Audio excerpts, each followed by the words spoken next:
Hello dear friends, let's improve English.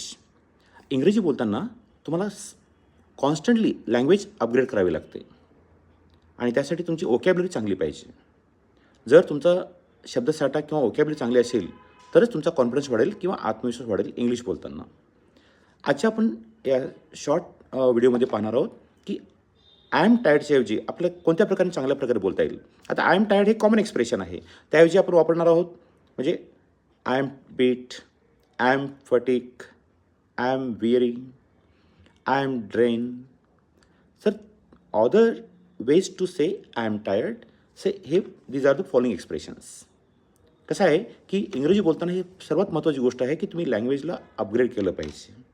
पुन्हा एकदा मी सांगतो, I am tired common expression म्हणजे कोणी यूज करतं, पण त्यामध्ये थोडंसं आपलं अपग्रेड कसं करता येईल.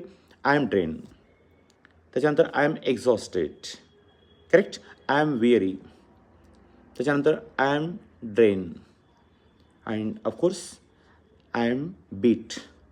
हे त्या आय एम टायर्डच्या ऐवजी तुम्ही एक्सप्रेशन वापरू शकता because you have to upgrade your language. I hope you understand. Will meet in the next video.